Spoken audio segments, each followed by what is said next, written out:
It may be the most addictive toy in history, and it's definitely the hottest thing this Christmas. On episode 477 of Nintendo Switchcraft, I met Reggie. Your thoughts on Pokemon, Switch Lite, and Animal Crossing.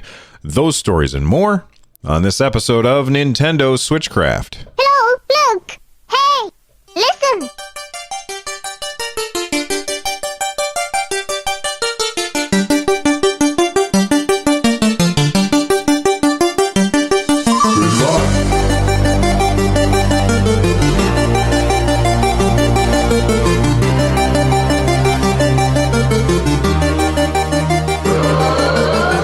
Switchcraft is brought to you live every Monday, Wednesday, and Friday. You can tune in live over at twitch.tv/runjumpstomp. On Saturdays, however, I record a show. Sometimes it's live, sometimes it's not. Today it's not. I record a show that is all about what you want me to talk about on Saturdays. I use the hashtag on Twitter, AskRJS. That's AskRJS. That's the hashtag on Twitter. I also get comments from our community Discord server, which you can join over at runjumpstomp.com/Discord. This episode of Switchcraft is made possible by patrons like you. Get Switchcraft and my other content ad-free for as little as $1 by joining the Patreon over at patreon.com/runjumpstomp. All right, let's get started. Frogger, Sega's arcade game, now a home video game from Parker Brothers, the ones to beat. All right, yeah, I met Reggie Fils-Aimé. He was doing a discussion over at Cornell University, which is a little more than 2 hours away from my house. So I got in the car, I drove down there, I sat in the audience and listened to him talk about his life and his philosophy. And I have to say, he is a very, very captivating speaker. And it was very interesting the whole time, even though he wasn't really talking about Nintendo stuff very much.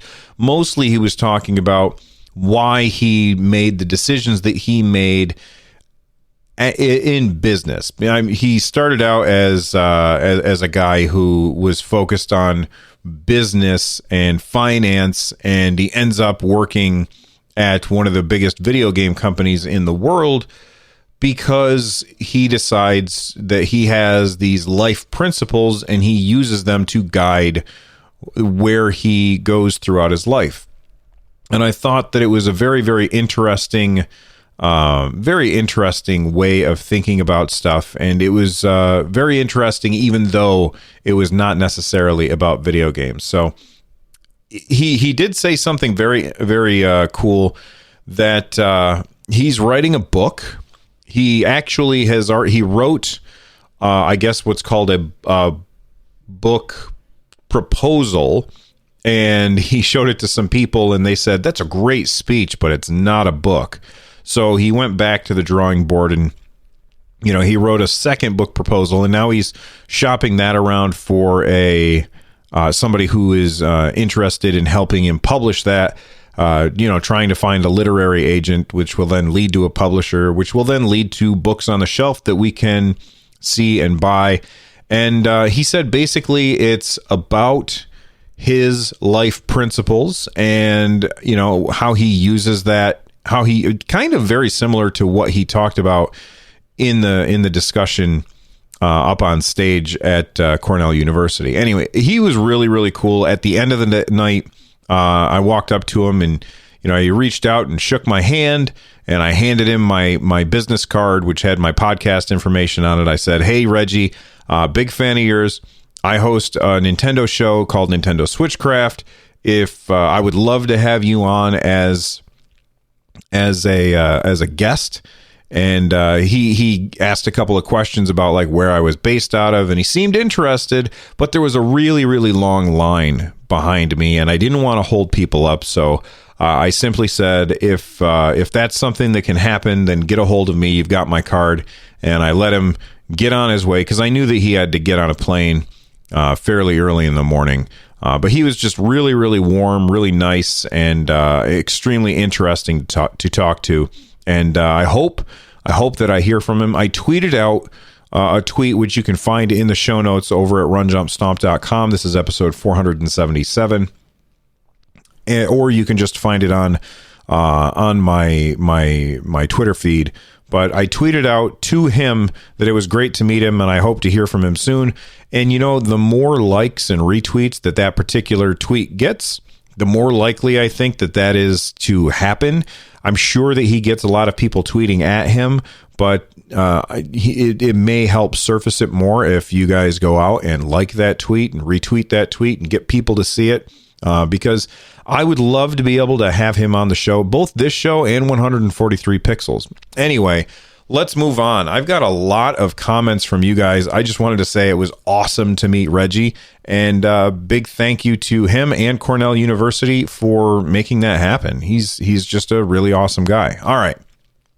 I asked you earlier this week on February 12th, I said, do you think the price of Pokemon Home is too high, or is it just right?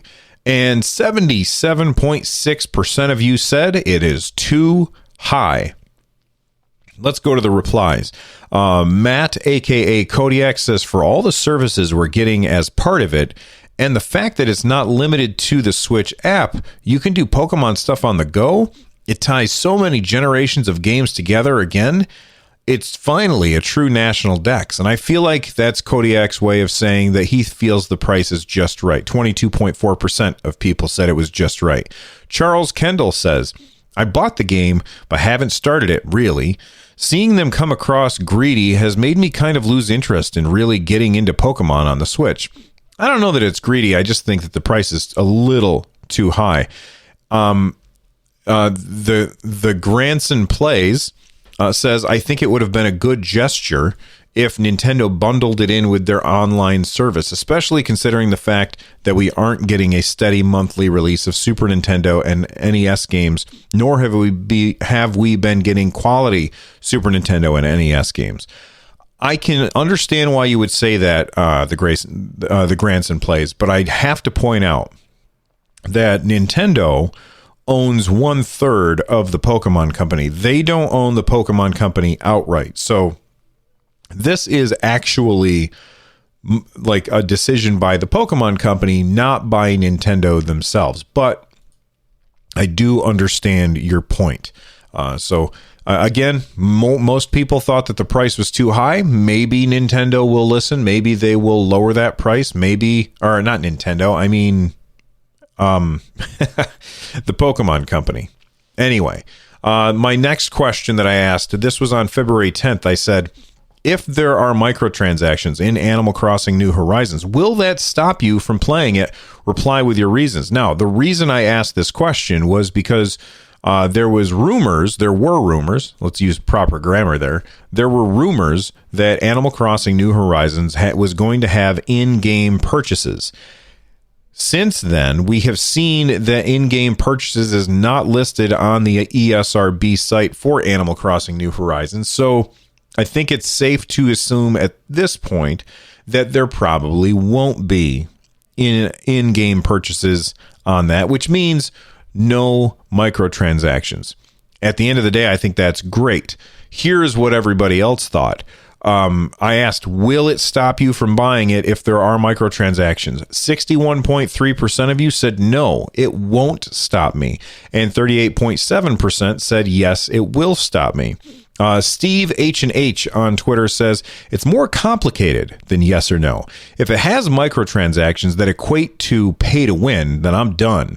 Like if they sell a way to clean up weeds faster, I'll bow out. Cosmetic stuff you can buy just never bothers me. And I can understand that, but at the same time, the point of Animal Crossing is kind of doing stuff to get that cosmetic stuff. So if you could just pay to get that cosmetic stuff, it kind of pulls the fun out of it, especially if Nintendo designs it so that it's annoying enough to try and get that stuff to incentivize people to pay the microtransaction fee. Now, that being said, let's see what other people said. Charles McFall says, yes, it will stop me. Mostly because I don't know what Animal Crossing is and have never played any of them.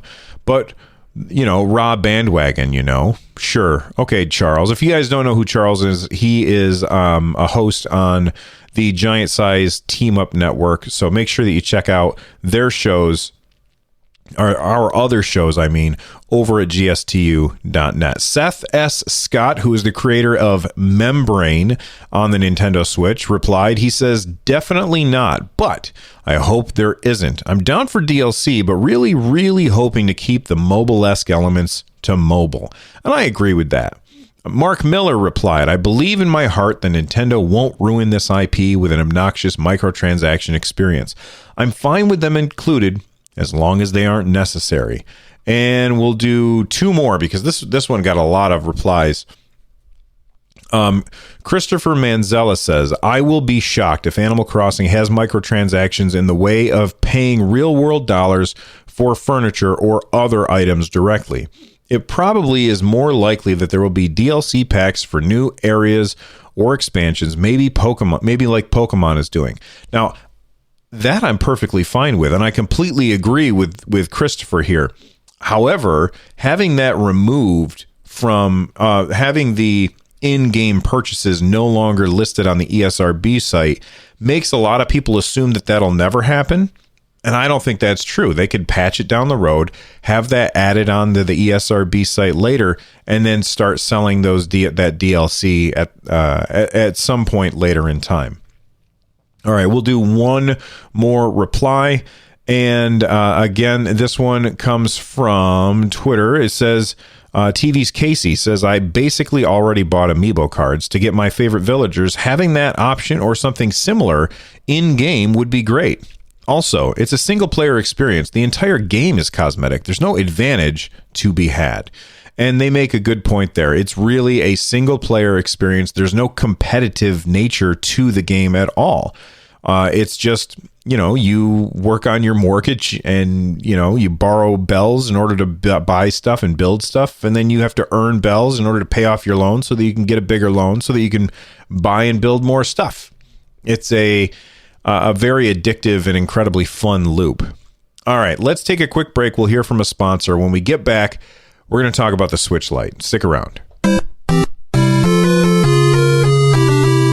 So if you bought a Switch Lite, was it your first Nintendo Switch or were you replacing one? That was the question that I asked back on February 10th. And I have to say, this is way, way closer than I anticipated. So I said, if you bought the Switch Lite, was it your first or were you replacing one? 47.1% of people said that the Lite was their first Switch, and 52.9% said that the Lite replaced an old Switch. This is a very different breakout than what Nintendo had said. Nintendo said specifically that they expected, or that they had data that said that 30% of Switch Lites were new. And why is this data so skewed differently? Well, A, they have a much larger sample size than I do. B, my sample size is very self-selecting. My sample size, my sample is very self-selecting because my sample are a bunch of super hardcore Nintendo fans that listen to a Nintendo podcast. So the fact that the Lite replaced an old Switch is 52%. That doesn't surprise me because a lot of people who would listen to my show would have, of course, had a Switch right off the bat. Anyway, let's see what people said. Blitzkrieg2121 on Twitter said, it's my second device here. I really like it for couch playing or for quick sessions when traveling. Nerdtron64 replied, they said, I've got one for my wife. Same thing. I showed her the ad and she said she wanted one. Trevious, I don't know how to say your name, man.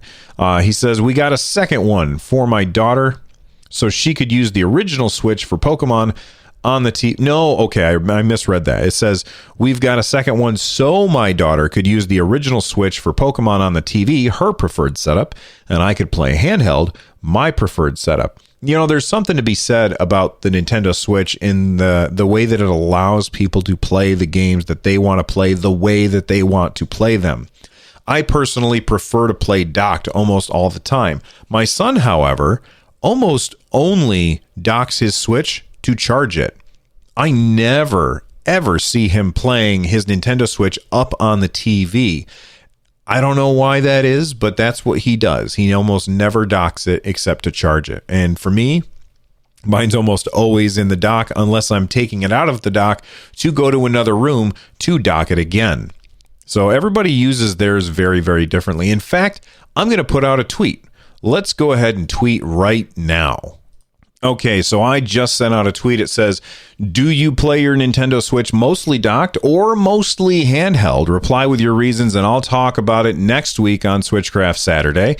And there's 3 choices: docked, handheld, and my Switch is a Lite. So if you want to reply and let me know what you think, and let, of course, all of the listeners know what you think, that's super easy to do. I'm Run Jump Stomp on Twitter. Follow me right there. You can start voting and you can reply with your reasons. In fact, somebody already started voting while I'm typing this or saying this. I'm not typing anything. I'm talking. Bill, what's wrong with you? Nobody knows. All right. Speaking of Twitter, you can ask a question using the hashtag AskRJS on Twitter. Leonard Strauss sent in a message. They said, do you and your family plan on seeing Sonic the Hedgehog? I personally really enjoyed it, and Jim Carrey was hilarious in a way that made me really nostalgic for the 90s. Would love to hear your take. I don't know.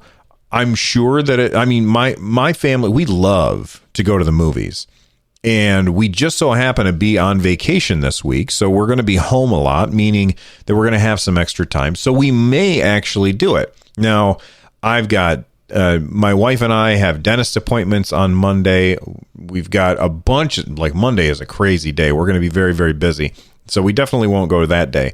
But I'm going to try and maybe talk her into going to the movies. I want to see a couple of movies. I want to see Birds of Prey.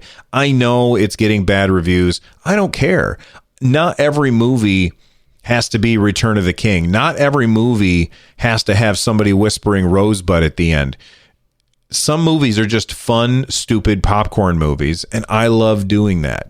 So I want to go see Birds of Prey, and I want to go see Sonic the Hedgehog, both for the same reason. My expectations for both movies are very, very low.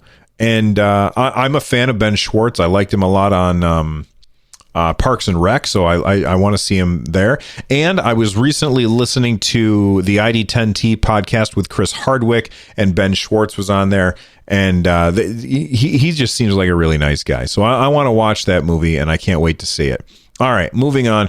Joe Barrett sent in a tweet. They said, hey, Bill, of these Nintendo franchises. All right, are you guys ready? You got a pen and paper to write these down? Here we go. Of these Nintendo franchises, which do you think has the best chance to be brought back, and which one would you most like to see return?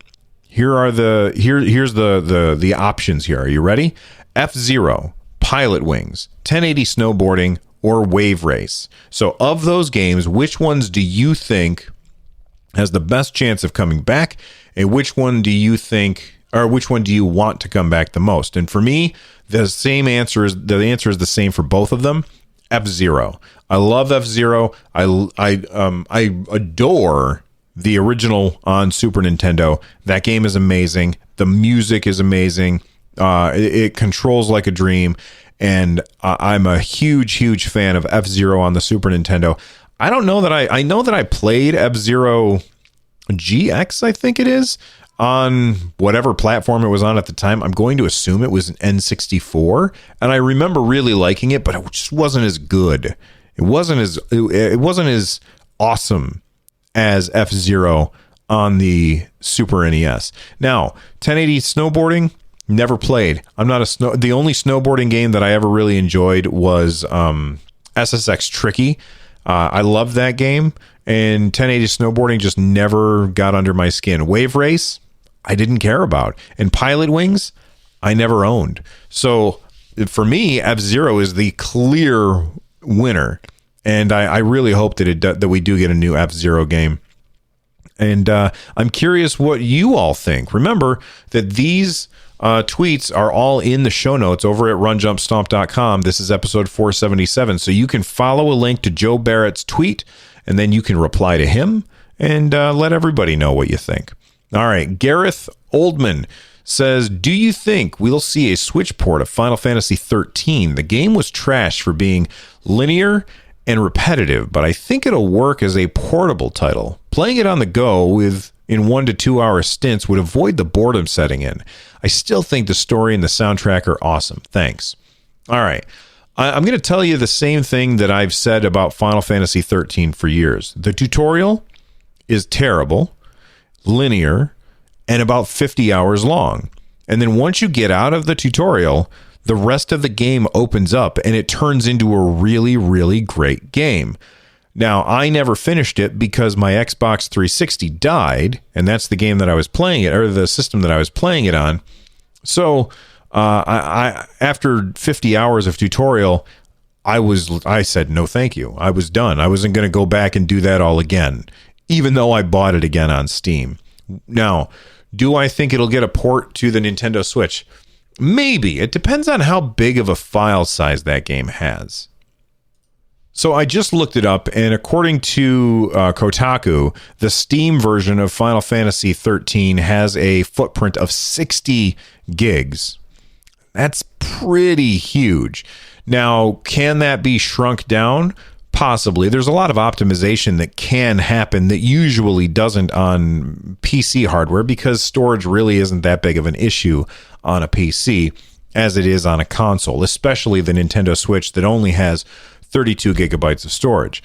However, 60 gigabytes is pretty huge, and that's going to be difficult, very difficult to get down too far, especially for a game that was widely panned.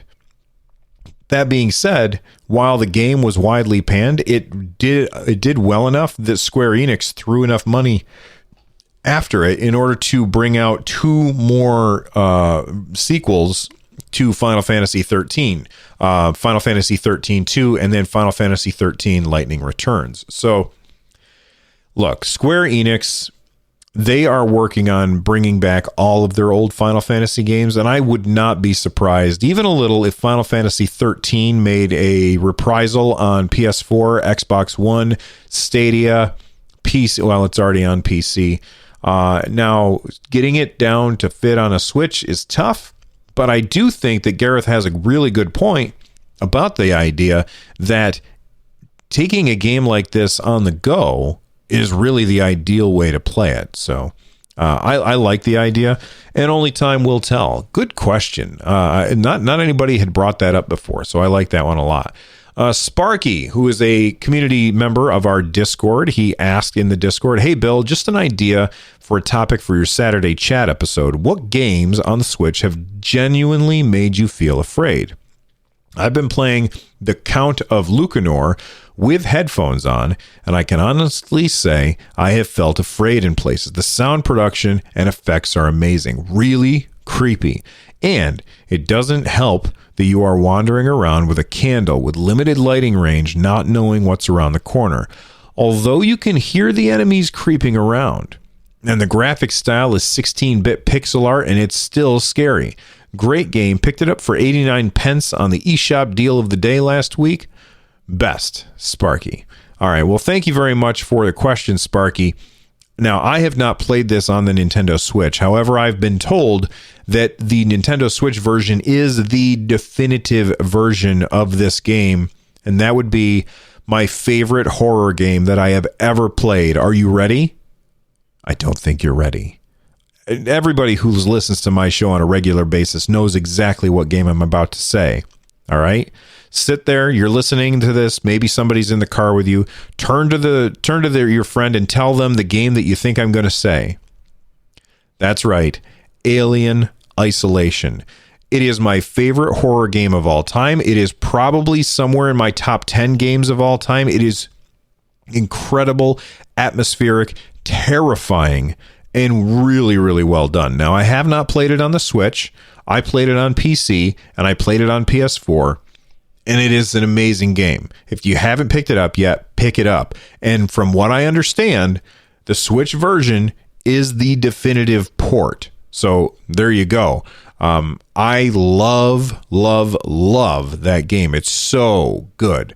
And it's a shame that we're not going to get any more of those. Anyway, Alien Isolation, scariest game I've ever played. If you have a very, very scary game that you want everybody to know about, use the hashtag AskRJS on Twitter and let us know what's your favorite scary game. In fact, I'm going to tweet out right now so that you can just reply. There we go. So I just tweeted it out. So now all you have to do is reply to the tweet.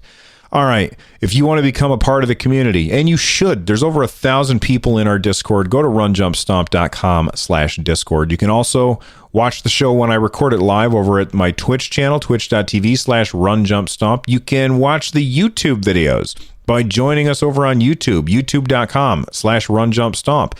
And you can reach out to me on Twitter. Use that hashtag AskRJS. This show is part of the Giant Size Team Up Network. For more information, make sure that you head on over to gstu.net. The music that you are hearing right now is Corneria Star Fox Remix by Noteblock. It's awesome. You're awesome. And I'll see you next time. Bye-bye.